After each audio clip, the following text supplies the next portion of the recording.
Voy a dar lectura a la charla que preparé y quiero comentarles que este mismo documento me había pedido el maestro Juan Pablo compartirlo para que pueda ser publicado. Mi actividad es como promotor cultural, pero en los últimos años, en el sexenio anterior, tuve la oportunidad de trabajar en el Fondo de Cultura Económica. Fui coordinador del programa Clubes de Lectura, especialmente dedicado a las comunidades de jóvenes de todo el país.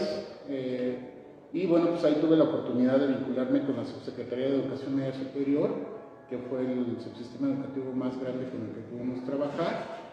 Y bueno, pues ahí, al ser federal el proyecto, pues tuve la oportunidad de conocer muchas iniciativas, muchas personas entusiastas que estaban sumándose para poder generar una conciencia de lo que significa la importancia de la lectura, pero la lectura por placer, no la lectura eferente. La lectura eferente es la lectura que hacemos para obtener un conocimiento práctico, directo. Esta lectura podría ser la que damos, por ejemplo, en las instancias educativas. Llevamos algunas materias, tenemos que leer literatura, bueno, más bien textos especializados de materias que tienen que ver con las ciencias, con la investigación. Tenemos que buscar diferentes maneras de poder ir adquiriendo conocimiento. Del mismo modo, el leer un manual para instalar un instrumento para podernos ayudar, pues esa es una lectura diferente. La lectura por placer, al contrario, la lectura por placer lo que nos está invitando es precisamente a que todo lo que estamos leyendo sea absorbido como una actividad lúdica, como una actividad que nos va a ayudar a distraernos y que también es parte de ahorita que hablaba la compañía de salud mental, el ocio es fundamental para poder tener una buena salud mental. Entonces, si tenemos un momento de ocio, pues ¿por qué no leer? Y bueno, esta parte es para enmarcar un poco hacia dónde voy. Leer para conectar, la importancia del fomento a la lectura en las comunidades y los desafíos para su sostenibilidad.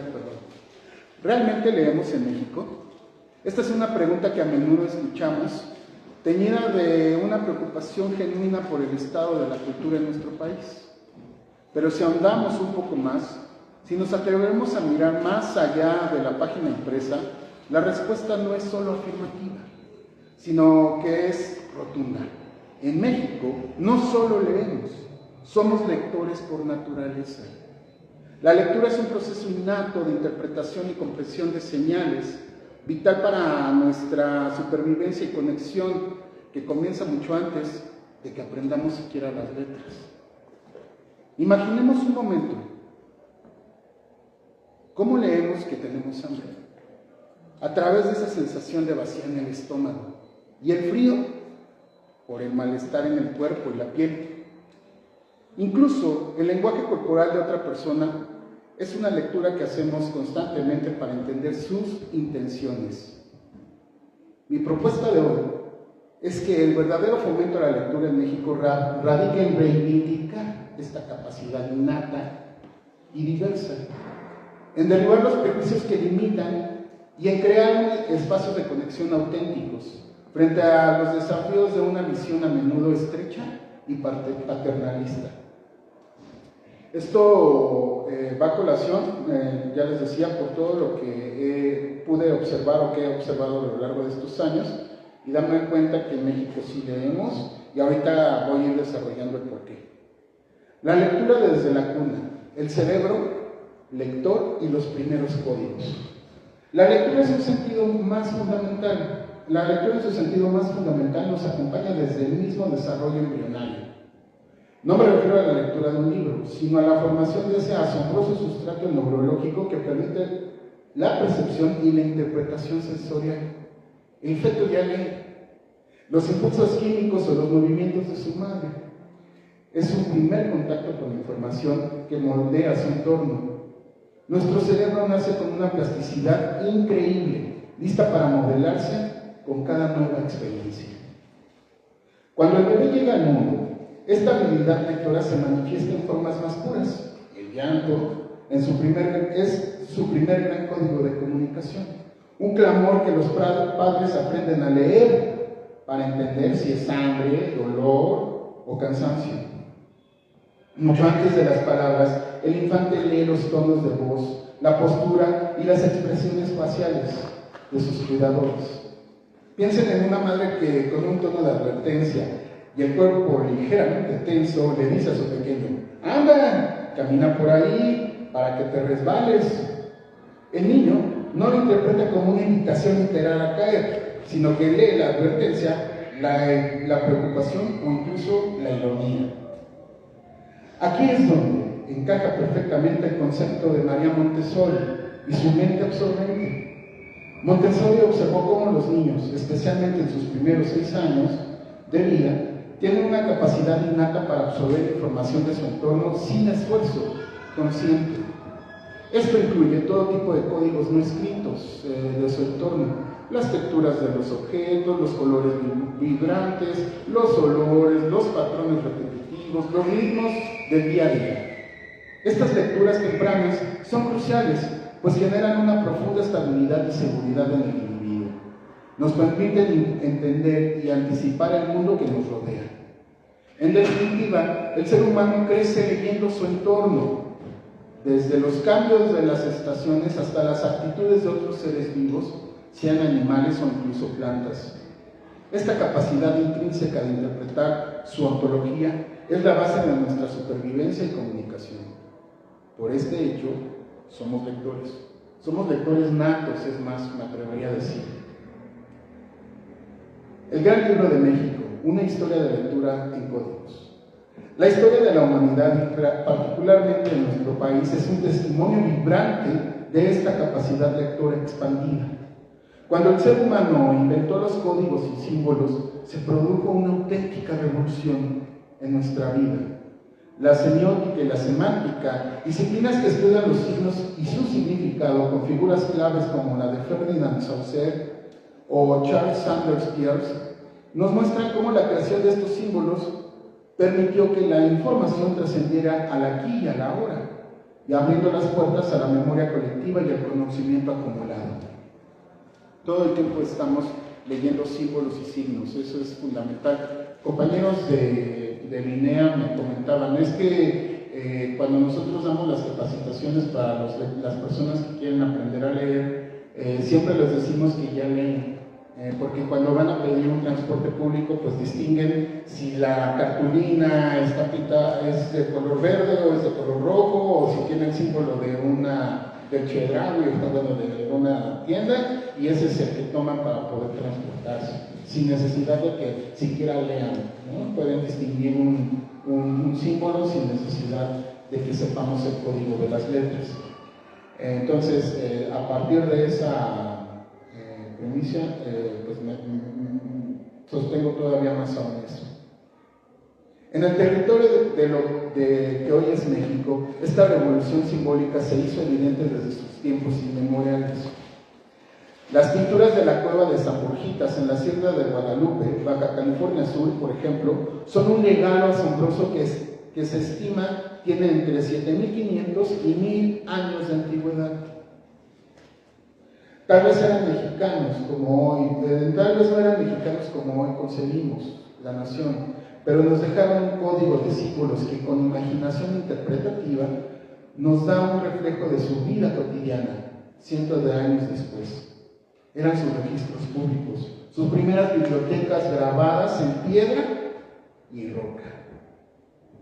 Más antiguos aún son los vestigios de la cueva de la Olla en Chihuahua, con su arquitectura en adobe y graneros en forma de vasija. Este sitio data aproximadamente de 5.500 a.C. Aunque no hay glifos, sus patrones decorativos son protosimbólicos, una forma de lectura de la cultura y la adaptación al entorno. La forma del granero que imita una vasija nos habla de un ingenio que lee las necesidades del material disponible. Luego, en Monte Albán, Oaxaca, hallamos uno de los primeros sistemas de escritura en América, aproximadamente, 5.000 años antes de Cristo, o 500 años antes de Cristo. El sistema zapoteco temprano de escritura logofonética.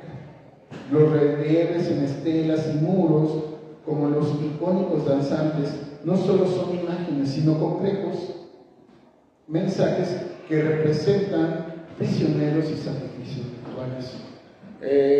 Me acuerdo, mi familia es de Oaxaca y vamos a Monte Albán, sobre todo en estas fechas de verano, y podíamos reinterpretar lo que veíamos en las estelas o en los muros de los vestigios prehispánicos que se encuentran en Monte Albán. Parte de la diversión de ir a visitar estos lugares pues era reinterpretar qué era lo que nos querían transmitir los antepasados ahí, ¿no? Y digo antepasados pues porque evidentemente por mis venas corre sangre oaxaqueña, ¿no? Entonces eso también es importante mencionar.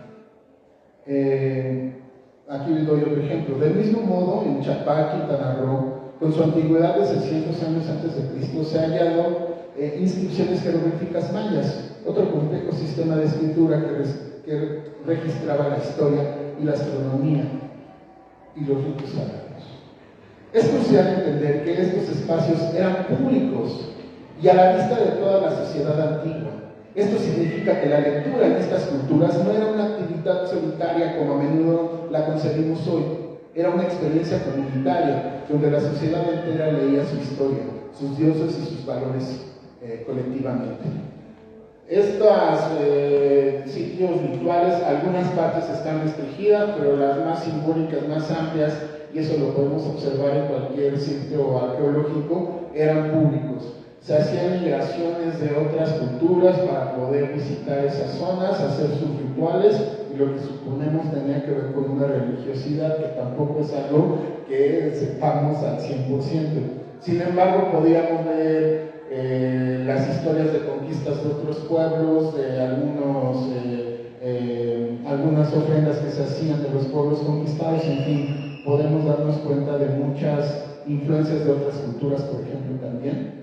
Esta idea de que no había una comunicación entre las culturas prehispánicas, pues tampoco es tan... Es más, yo me atrevería a creer que en algún momento hubo intercambio intercontinental y transcontinental entre culturas antiguas, ¿no? Hay influencias que se notan muy claramente. ¿A qué voy con esto? Que desde entonces la lectura ha sido pública. Tal vez, no lo sé, no todos podían leer en el mismo sentido que lo hacía un sacerdote o una persona de algún otro estrato de nivel sociocultural dentro de estas comunidades, pero todos podían leer lo que estaba inscrito en esos muros. Esta tradición de lectura en códigos no desapareció. Durante la pre-revolución y la Revolución Mexicana, la gente leía su realidad a través de los corridos, auténticos noticieros cantados que narraban hazañas y tragedias. Era la crónica oral de un pueblo que decodificaba los eventos y personajes a través de la rima y la melodía. Leemos con todos los sentidos, no nada más leemos con los ojos, leemos con los oídos y, como ya los mencioné en la referencia primaria, que era a partir de los sentidos desde que estamos en el útero, ¿no?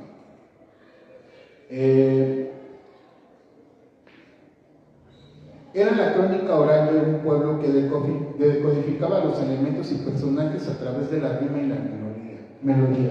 Luego, la sátira gráfica de José Guadalupe Posada y sus icónicas calaveras ofrecieron una lectura visual mordaz de la política y la sociedad, accesible a través de la prensa popular. Posada democratizó la crítica, haciendo que todos pudieran leer la desigualdad y la ironía de su tiempo. Tengo un compañero que también es promotor de lectura, que él es fundador del movimiento Tepito Arte acá, y nos decía, ¿no?, que salían a se hacían las impresiones en el taller de gráfica de Posada y salía a gritar, ¡Ea, para que lo lea! Y aventaba los panfletos políticos para que se pudiera hacer una lectura popular. El tlacuilo, en mi opinión, persiste hasta nuestros días en la gráfica mexicana contemporánea.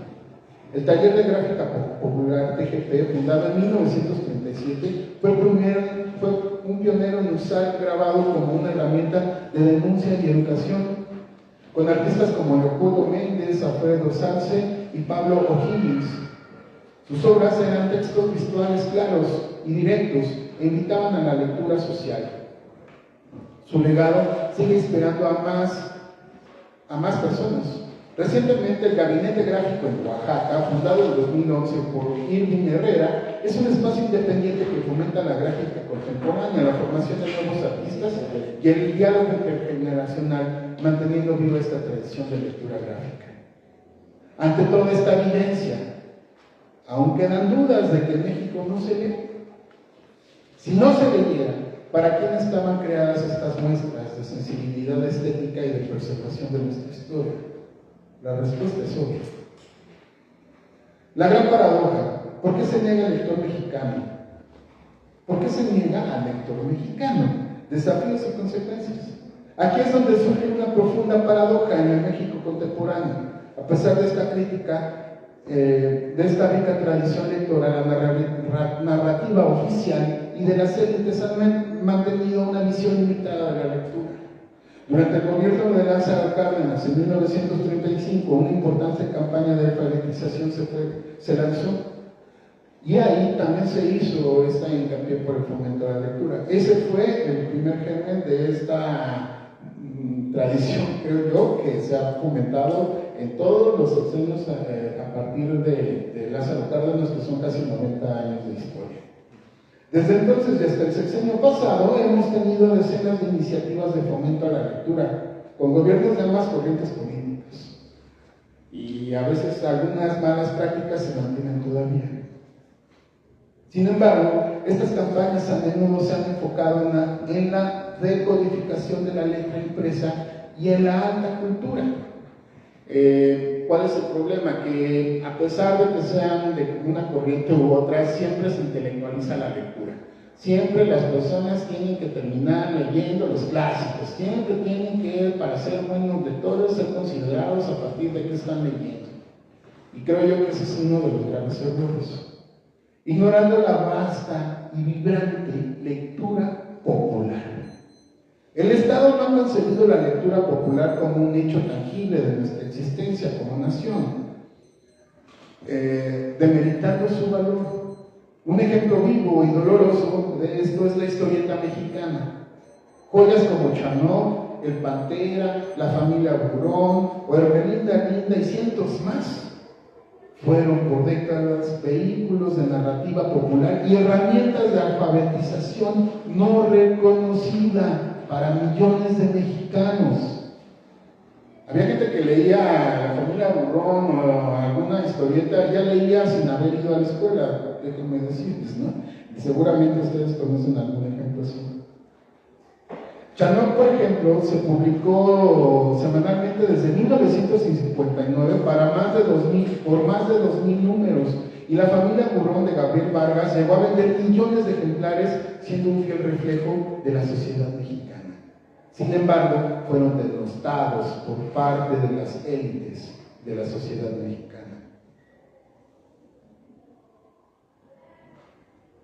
Consideradas lectura de los jodidos, de los pobres, y por lo tanto no lectura legítima. Perdimos la oportunidad de seguir siendo un referente global de la creación de historietas, de las historietas desde los años 50. Abrimos la puerta a la influencia del cómic norteamericano. Aquí les voy a dar una referencia. Recuerdo la escena de la obra de José Emilio Pacheco, Las batallas en el desierto, que se publicó en 1981, cuando el niño Carlos visita el departamento de María en Jim. El amigo Jim le muestra a Carlos su colección de cómics de Superman y Batman.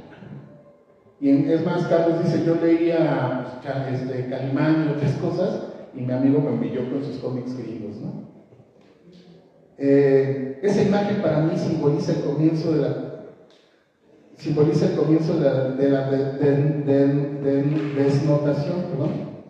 denostación de nuestra propia cultura popular de la lectura en México. Un desplazamiento de lo propio por lo ajeno en la percepción de lo válido para leer. La industria editorial, por su parte, a menudo ha priorizado la venta de libros sobre el fomento de los lectores genuinos. El precio de un libro puede equipararse a comprar un kilo de tortillas diario durante una quincena. Yo creo que muchas editoriales ni siquiera reparan en esta idea. Hace poco me acaban de ofrecer una feria de libro, una editorial española, para visitar una escuela, y me decían, bueno, sí es importante el fomento a la lectura, pero lo realmente importante es acercar el libro a los papás y a los niños. Y dices, bueno, si me estás pidiendo que vayan a la escuela en la que estoy yo asistiendo, pues son personas de bajos recursos, y como por eso hice esta cita de esta analogía de lo que cuesta un libro para primeras infancias, de esos que se doblan, que son de tela, muy bonitos, cuestan alrededor de 300, 400 pesos. Para personas de bajos ingresos, pues esto implica una inversión que pues puede ser invertida hasta para pagar la seguridad de que pase la noche así va, ¿no? Bueno, ya tengo que terminar, voy a cerrar como les decía, pueden consultar el texto. Lo importante aquí es darnos cuenta de esta elitización de la lectura que ha dado el sistema. Nosotros leemos todo el tiempo. No hay promotores de lectura mejores que los amigos, los propios docentes, los maestros, los talleristas, los compañeros del trabajo. No hay lectura buena ni hay lectura mala. Aquí me gustaría cerrar con lo que termino el camino hacia un México de lectores plenos no está en esperar a que otros nos digan cómo leer, sino asumir el poder que ya poseemos. Asumámonos como lectores, ya somos lectores, leemos todo el tiempo. Si leemos la nota roja o la nota rosa en el metro o en el novelas, no importa, estamos leyendo. A lo mejor ese es el paso. Decía aquí en el texto, mencionaba, estamos leyendo ¿Quién se robó mi queso? Y a lo mejor ese puede ser el paso a la transición a leer cosas más profundas como Carl Jung, por ejemplo, ahorita que estaba la compañera hablando de salud mental. Te invito a aceptar este reto, a seguir estos pasos que nos permitan liberar el verdadero potencial de la lectura a nuestras comunidades. De aquí escribí unas pequeñas propuestas. Asúmete como lector, no cualquiera, sino como un lector nato, como ya les expliqué, nacemos leyendo. Como reconoce esa capacidad inherente en ti de decodificar el mundo. 2. Lee todo y cuanto puedas y desees hacerlo, sin prejuicios, sin imposiciones, siéntete libre de explorar lo que te atraiga. Investiga más de lo que te apasiona, así sea la vida de un artista del K-pop, las letras de los corridos tumbados o la historia de tu barrio. La curiosidad es el motor de la lectura.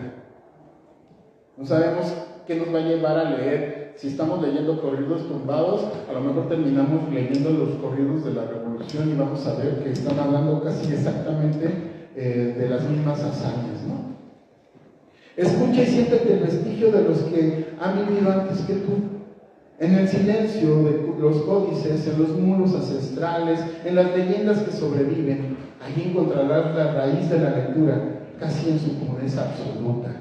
Esa lectura de la historia misma, de la memoria profunda.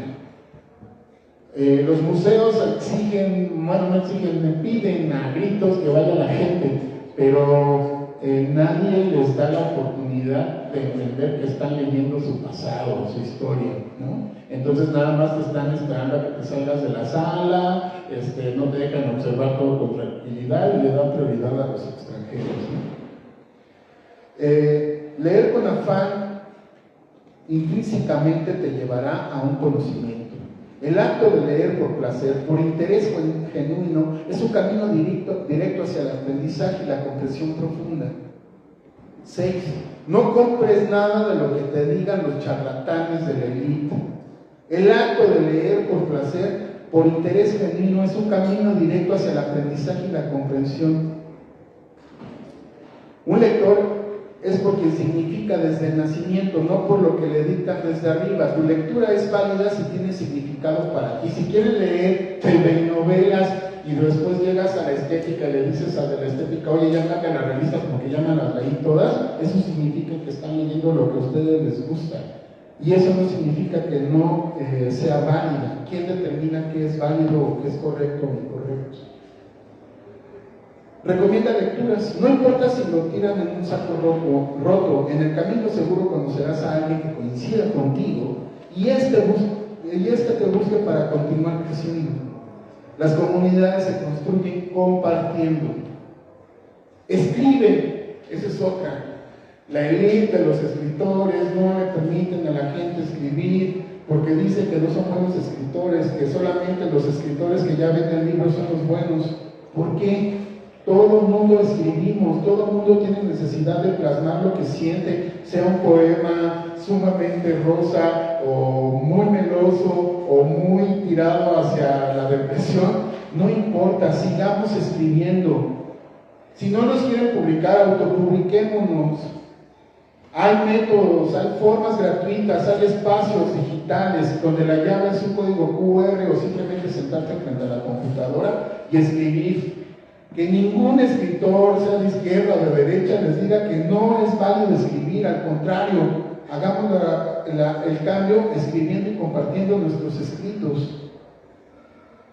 Lee lo que escribes en el lugar en el que tengan la oportunidad, y si quieren hacerlo, siéntense, abran el micrófono y lean lo que escribieron, sea un poema, sea un ensayo, lo que ustedes consideren. Un ensayo tampoco es algo que sea exclusivamente para los intelectuales o un trabajo en la escuela. Si investigan qué es un ensayo, ahí descubrirán que es una manera muy interesante de comunicarnos. Comparte la lectura, pero también tu escritura. Extiende el ciclo. Al compartir lo que lees y lo que creas, enriqueces este ecosistema lector. Haz comunidad. La lectura es un acto íntimo, pero también profundamente social. Encuentra a otros lectores, comparte espacios, ideas y juntos sigan expandiendo este gran libro que es México.